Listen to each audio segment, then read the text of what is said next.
नमस्कार। स्वागत है आपका अजीत अंजुम जी के YouTube चैनल पर। मैं अशोक वानखड़े। एक कहावत है, झुकती है दुनिया झुकाने वाला चाहिए। झुकता है मोदी, झुकाने वाला चाहिए। मोदी जी ने जब से सत्ता संभाली, चाहे गुजरात में हो या दिल्ली में, उन्होंने हमेशा पूर्ण बहुमत की सरकारें चलाई। गुजरात में जब मुख्यमंत्री थे और माई वे और हाईवे चलता था, मोदी है तो मुमकिन चलता था। उसके बाद जब दिल्ली आए तो पहली बार भाजपा अपने बलबूते पे यानी 280 पार सत्ता में आई। एनडीए का कुनबा तब भी था, लेकिन वो मोदी जी के दया पे निर्भर था। कुछ मिला तो ठीक है, नहीं मिला तो ठीक है। फिर 2019 में 300 पार, मोदी का अहंकार और ऊपर। अब फिर सरकार मोदी की हो गई, एनडीए भूल गए। गारंटी मोदी की हो गई, बीजेपी गायब हो गई। और फिर उस दौर में देखिए आप कैसे बिल पास होते थे। धनाधन बिल लाया, पास हो गया। दूसरा बिल फाइनेंस के नाम से लाया, उसको भी पास कीजिए। चर्चा कोई जरूरत नहीं, विपक्ष बोलता है निष्कासित कीजिए। ये तेवर रहे मोदी जी के। पहली बार मोदी जी को झुकता हुआ दिखाई दे रहा है। लेकिन फिर होता क्या है कि इंसान एक गलती से सबक सीख लेता है। उसे समझ में आता है कि वो क्या है, किस पोजीशन पे है और कितना अपना पैर चादर देख के फैला सकता है। लेकिन ये निर्लज्जता का अमृतकाल चल रहा है। यहां पर कितने भी बार झुक जाए, पीछे हटना पड़े, फिर भी वो हेकड़ी वहीं की वहीं है कि ये मेरी सत्ता है और मैं सत्ता में। लेकिन हमेशा ऐसा नहीं चलता। मैं आपको जिस संदर्भ में बात कर रहा हूं वो है लेटरल भर्ती, जो सीधा ज्वाइंट सेक्रेटरी, डिप्टी सेक्रेटरी और डायरेक्टर पद पे करीब करीब 45 लोगों की भर्ती होने जा रही थी। उस पर रोक लग गई है। बाकायदा सरकार ने एक कदम पीछे लिया। ये क्यों हुआ, क्या हुआ, ये सब बात करेंगे।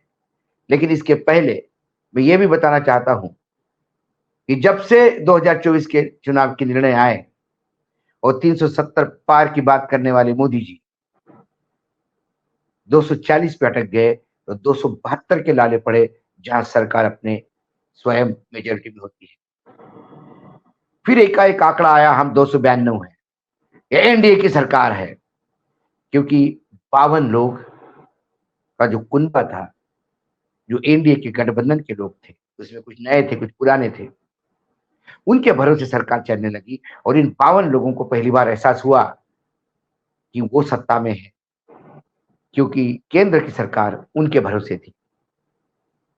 इसलिए कल तक जिनकी आवाज दबी हुई थी, गले से नहीं निकल रही थी, वो भी खुलकर बोलने लगे और मोदी जी को सुनना पड़ रहा है। वक्फ बोर्ड का बिल आया, हाउस में इंट्रोड्यूस किया और एकाएक तुरंत जेपीसी को रेफर किया गया। किसने कहा था जेपीसी को रेफर करने की? कोई डिमांड नहीं थी। सरकार ने स्वयं संज्ञान लेते हुए उसको जेपीसी पे दे दिया, क्योंकि सरकार जानती थी इस बिल पे ज्यादा दबाव डालेगी तो उनकी सरकार चली जाएगी। एक तरफ नीतीश बैठे हैं बिहार में, दूसरी तरफ चंद्रबाबू बैठे हैं दक्षिण में। चंद्रबाबू के यहां तो वक्फ बोर्ड पे ना होनी ही थी, क्योंकि जो इंसान अपने राज्य में बीजेपी को झुका झुका के 4% का रिजर्वेशन मुस्लिमों को दिलवा रहा है और मस्जिदों को 10,000 रुपए महीना मेंटेनेंस दिलवा रहा है, वो आदमी वक्फ बोर्ड को झेलेगा नहीं। उनके आंखें दिखाने पे ही बिल वापस पीएससी में चला गया, जेपीसी में चला गया। इसके पहले 2014 से लेकर 24 तक कई बार जेपीसी की डिमांड हुई, लेकिन सरकार के कान पे जू नहीं रही। सरकार को झुकाया, इन 52 लोगों के कुनबे ने झुकाया और दबा के झुकाया कि वो जेपीसी में जाके वो बिल परमानेंट ठंडे बस्ते में डाल दिया। इसके बाद ब्रॉडकास्ट बिल, जो हम लोग आपसे बात करते हैं, हम लोगों का मुंह बंद करने के लिए फिर बिल लाने का प्रयास किया। लेकिन ये बिल इंट्रोड्यूस 23 में बन चुका था और ये इंट्रोड्यूस होने के पहले ही सरकार को याद आ गया, अरे हमने तो स्टेक होल्डर से बात ही नहीं की, इसका फिर से रीड्राफ्ट बनाना पड़ेगा, फिर से बिल लाना पड़ेगा करके वो विड्रॉ हो गया, क्योंकि उसके लिए भी ये 52 लोगों में से कई लोग तैयार नहीं थे। फिर ये धीरे से लैटरल एंट्री, इसका तो बिल भी नहीं था, ये तो आदेश था कि joint secretary, deputy secretary, director पद पे डायरेक्ट बुद्धिजीवी लोग लाएंगे। और एकाएक विपक्ष ने हंगामा मचा दिया। इसमें ये बात लोगों को समझ में आने के पहले विपक्ष ने इसको कैश किया और कल से विपक्ष हमलावर है। देखिए खड़गे जी का ट्वीट, हमारे दलित, आदिवासी, पिछड़े और कमजोर लोगों के सामाजिक न्याय के लिए कांग्रेस पार्टी की लड़ाई ने भाजपा के आरक्षण छीनने के मंसूबे पे पानी फेर दिया। लेटर एंट्री पर मोदी सरकार की चिट्ठी ये दर्शाती है कि तानाशाही सत्ता के अहंकार को संविधान की ताकत ने हरा दिया। ये सिर्फ मल्लिकार्जुन खड़गे नहीं, आगे अखिलेश यादव यूपीएससी में लेटरल एंट्री के पिछले दरवाजे से आरक्षण को नकारते हुए नियुक्ति की साजिश आखिरकार पीडीए की एकता के आगे झुक गई। सरकार को अब अपना फैसला भी वापस लेना पड़ा। ये थे अखिलेश यादव, ये यूपी के सबसे बड़े पार्टी के नेता है, सुप्रीमो में। Rahul Gandhi, leader of opposition, संविधान और आरक्षण व्यवस्था की हम हर कीमत पर रक्षा करेंगे। भाजपा की लेटरल एंट्री जैसी साजिशों को हम हर हाल में नाकाम करके दिखाएंगे। सुप्रिया सीनेट, एक बार फिर संविधान की जीत हुई, आरक्षण की जीत हुई, सामाजिक न्याय की जीत हुई। मोदी सरकार को लेटरल एंट्री के फैसले को वापस लेना पड़ा। बधाई हो, एक बार फिर से संविधान की जीत हुई है। संविधान में निहित आरक्षण की, संविधान में निहित सामाजिक न्याय की जीत हुई है। लैटरल एंट्री मतलब सीधी भर्ती पर रोक लगाई गई है। जो विज्ञापन आया था जिसमें 45 जॉब्स बिना आरक्षण के भर्ती की जा रही थी लैटरल एंट्री के माध्यम से, अब वो विज्ञापन रद्द किया जाएगा। वो फैसला वापस लेना पड़ा मजबूर होकर नरेंद्र मोदी की सरकार को। याद रहे, इस फैसले ने आरक्षण को ताक पर रखा था। दलितों, वंचितों, शोषितों, आदिवासियों, पिछड़ों के हक को मारने वाला फैसला था ये, और इसका पुरजोर विरोध राहुल गांधी ने किया था। इसके खिलाफ आवाज खड़गे जी ने उठाई थी। पूरे इंडिया गठबंधन ने इसके खिलाफ पुरजोर विरोध किया था, क्योंकि यह संविधान में निहित आरक्षण पर एक बड़ा प्रहार था। नरेंद्र मोदी जी, क्रेडिट लेने की बिल्कुल भी कोशिश मत करिएगा, क्योंकि यह साजिश, यह फैसला आपकी नाक के नीचे लिया गया था। ये पूरा षड्यंत्र आपकी नाक के नीचे गठित हुआ था। तो अब क्रेडिट लेने की कोशिश मत करिए। और एक बात याद रखिए कि जब जब आप संविधान के खिलाफ, आरक्षण के खिलाफ, दलितों, पिछड़ों, आदिवासियों के हक के खिलाफ कोई फैसला लेंगे तो अपने सामने समूचे विपक्ष को, राहुल गांधी को पाएंगे। एक बात और कहना चाहती हूं, अब आदत डाल लीजिए, आपके हर गलत फैसले को हम वापस कराकर ही मानेंगे। फिर वो चाहे वक्फ बोर्ड का फैसला हो, वो ब्रॉडकास्टर्स बिल हो, या अब ये जो आपने असंवैधानिक तरीके से नौकरी बांटने की सोची थी, आरक्षण को खत्म करने की साजिश रचकर। एक बात तो सच है, झुकती है दुनिया, झुकाने वाला चाहिए। और जब सामाजिक न्याय के ध्वजवाहक खुद राहुल गांधी और खुद इंडिया ब्लॉक उठ खड़ा हो आपके आरक्षण खत्म करने की साजिश के खिलाफ, तो फैसला तो वापस आपको लेना ही था। फिर तेजस्वी यादव, यूपीएससी में लेटरल एंट्री के बाद अब संविधान और आरक्षण विरोधी मोदी सरकार ने कृषि अनुसंधान और शिक्षा विभाग के अंतर्गत विज्ञापित 368 पदों की नियुक्ति में भी एकल पद के तहत विज्ञापन प्रकाशित कर और यह लिखकर कि ऑल वैकेंसीज आर अनरिजर्व्ड, दलित, पिछड़ों और आदिवासियों के आरक्षण को समाप्त कर दिया है। एक कदम आगे जाके सरकार की आरक्षण विरोधी नीति।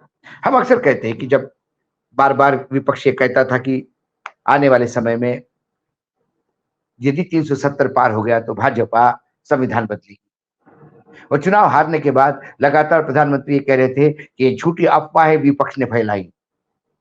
ये अफवाह नहीं थी, एक षड्यंत्र था जो विपक्ष ने उजागर किया और जनता ने पहले ही समझ लिया और इनको 240 पे नकेल कस दी। क्योंकि संविधान बदलने की जो मनीषा थी, संविधान बदलने की 370 पार आने के बाद वो क्या क्या करते, वो जो महत्वाकांक्षा उनकी रुक गई, वो जो मंसूबे पे पानी फिर गया, वो कुकुर मुत्ते जैसे कहीं कहीं बीच बीच में उगाते हैं। तो कभी वक्फ बोर्ड का बिल, कभी लेटरल एंट्री, ये तमाम चीजें हैं। लेटरल एंट्री क्या थी? लेटरल एंट्री ये है कि बड़े पदों पे, ज्वाइंट सेक्रेटरी, सेक्रेटरी लेवल पे डायरेक्ट टैलेंट देश का लाने के लिए ये प्रधानमंत्री की सोच थी। ये कहते हैं कि ये कांग्रेस का था। यकीनन 2005 में बोम्मई कमेटी ने ये रिपोर्ट दी थी लेटरल एंट्री वाली, लेकिन फिर तात्कालीन कांग्रेस सरकार ने इसे संडे बस्ते में नहीं डाला था, नकार दिया था। मनमोहन सिंह के 10 साल में उस रिपोर्ट का कोई जिक्र नहीं। फिर विपक्ष कहता है लैटरल एंट्री में मनमोहन सिंह को सेक्रेटरी बना दिया था, लेकिन Manmohan Singh finance secretary governor थे आरबीआई के, उसके बाद बने थे, वो उनकी जगह हो सकती थी। उसके बाद कहते हैं कि नीति आयोग जो उस जमाने में योजना आयोग था, वह मोंटेक सिंह आलूवालिया कैसे हो? मोंटेक सिंह आलूवालिया जिस पोजीशन पे थे वो कोई आईएएस आईपीएस के लिए रिजर्व या अधिकारियों के लिए रिजर्व नहीं थी। वहां तो पॉलिटिशियन भी बैठते थे, कई बार तो अनपढ़ भी बैठे। लेकिन ज्वाइंट सेक्रेटरी, सेक्रेटरी के लेवल पे नियुक्तियां, वो भी किस सेक्टर से पता नहीं। कांग्रेस के जमाने में होता था कि बड़े उद्योगपति अंबानी जैसे लोग बड़े बड़े अधिकारियों को रिश्वत देके अपने पेरोल पे उनकी उसकी खुशामद करके अपने साइड पे करने का प्रयास करते थे। खासकर पेट्रोलियम मंत्रालय में तो ये हमेशा देखा जाता था। और जो रिटायर्ड होने के बाद वो अधिकारी फिर रिलायंस में डायरेक्टर बनते थे। लेकिन ये पहली बार है कि यदि कल अडानी का चार्टर्ड अकाउंटेंट इस देश में फाइनेंस मिनिस्ट्री में ज्वाइंट सेक्रेटरी बने तो आश्चर्य नहीं होगा। अब कारपोरेट सेक्टर अपने लोग सीधा सरकार में भेजने लगे और ये रास्ता मोदी जी ने खोल दिया। और इसमें खासियत यह है कि रिजर्वेशन, मोदी जी हमेशा कहते हैं कि वो रिजर्वेशन के खिलाफ नहीं, बिल्कुल नहीं, उन्होंने किसी का रिजर्वेशन नहीं घटाया। ओबीसी का 27% वैसे ही है, जिसको जो रिजर्वेशन है मोदी जी उसको हाथ नहीं लगाते। लेकिन रिजर्वेशन का फायदा जिन जगह होता है वो जगह खत्म करते जा रहे हैं। सिंपल उदाहरण, मुंबई एयरपोर्ट या दिल्ली एयरपोर्ट। इस एयरपोर्ट पे जब पहले रिक्रूटमेंट होता था, भर्ती होती थी, तो वहां जो विज्ञापन निकलता था उसमें कुछ जगह schedule caste, schedule tribe, OBC के लिए होती। अब ये प्राइवेट हाथों में चला गया है तो वहां रिजर्वेशन खत्म हो गया है। हमारे यहाँ आईएएस आईपीएस जो अधिकारी बनते हैं, जो यूपीएससी के द्वारा जो आते हैं, उनमें भी रिजर्वेशन है, ओबीसी का भी है, बैकवर्ड का भी है, ट्राइबल का भी। ये डायरेक्ट एंट्री करके आप वो भी खत्म कर रहे हैं और ये बढ़ेगा, ये 45 तक रुकेगा नहीं, क्योंकि 2018 में 9 लोगों का रिक्रूटमेंट हुआ था, अब सीधा 45, 500 टाइम्स मोर, 500% मोर, 5 टाइम्स। आने वाले 2 सालों बाद हो सकता है 450 होता। और एक दिन कहते कि यूपीएससी गर्व नहीं है। हमारे यहाँ संविधान के 3 स्तंभ है, न्यायपालिका है, विधायिका है और कार्यपालिका है। ये कार्यपालिका पे चोट है, क्योंकि कार्यपालिका में जो अधिकारी आते हैं वो प्रशासनिक अधिकारी होते हैं। ज्वाइंट सेक्रेटरी, डायरेक्टर या डिप्टी सेक्रेटरी, ये पद एकदम आईएएस होते से नहीं जाता आदमी।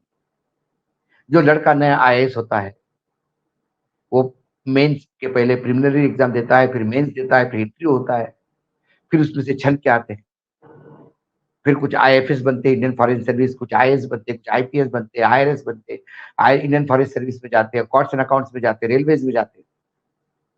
ये वो बुद्धिजीवी क्रीम है इस देश का।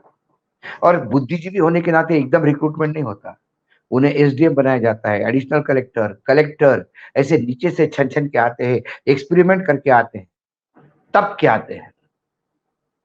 कलेक्टर बनने के बाद उसको उस क्षेत्र का, उस छोटे से जिले का, पूरी इकाई का ज्ञान होता है, क्या होता है, कैसे होते हैं, सरकारी योजनाएं कैसी लागू होती हैं। फिर वो कमिश्नर बनता है, फिर अपने राज्य में डायरेक्टर बनता है, अपने राज्य में एडिशनल सेक्रेटरी सेक्रेटरी बनता है, फिर डेपुटेशन पे दिल्ली आता है बीच में, यहाँ डिप्टी डायरेक्टर बनता है। दिल्ली में डेपुटेशन में आने वाला आदमी कम से कम 5 से 7 साल अपने राज्य में ग्रामीण क्षेत्र से लेकर शहरी क्षेत्र तक काम कर चुका होता है। वो उसके एक्सपीरियंस का निचोड़ है जो उसे फिर बड़े पोस्ट पे बैठाता है और फिर वो सरकार की योजनाएं क्रियान्वयन करने का प्रयास करता है। कई आईएएस अधिकारी, हो सकता है मंत्री जी ने बोले हुए काम को मना करते हैं कि सर ये कानूनन नहीं होगा, आप लिख के दीजिए फिर मैं साइन करूंगा, नहीं तो मैं जेल जाऊंगा। इन्हें वहां पे भी रबर स्टैंप चाहिए, वहां पे भी कारपोरेट घराने के लोग चाहिए। और यदि सरकार चाहती है इस क्रीम का, जो प्राइवेट सेक्टर में जो लोग टैलेंटेड है उसका उपयोग करना, तो सरकार के पास कई जगह है। वो सरकार ओएसडी नियुक्त कर सकती है किसी मंत्रालय में, सरकार सलाहकार नियुक्त कर सकते हैं। प्रधानमंत्री के भी तो कई सलाहकार होते हैं, वो आईएएस आईपीएस नहीं होते, वो ऐसे ही टैलेंट पूल से उठाए गए लोग हैं।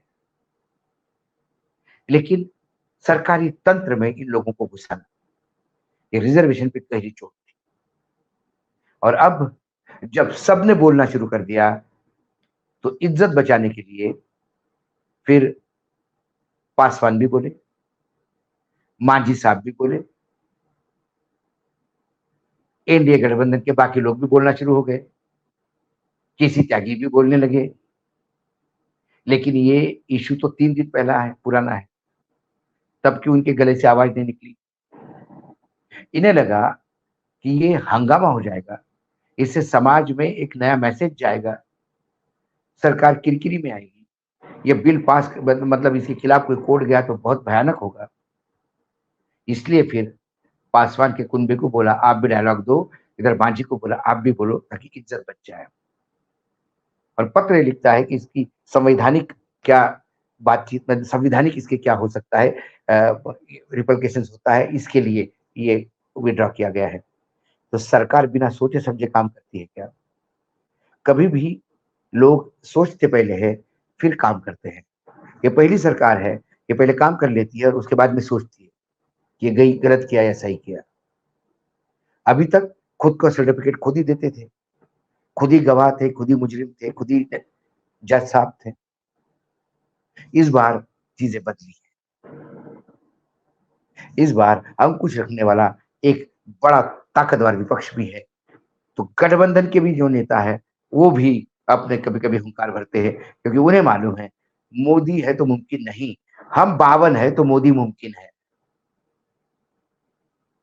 इसके चलते एक अनर्थ होते हुए टल गया।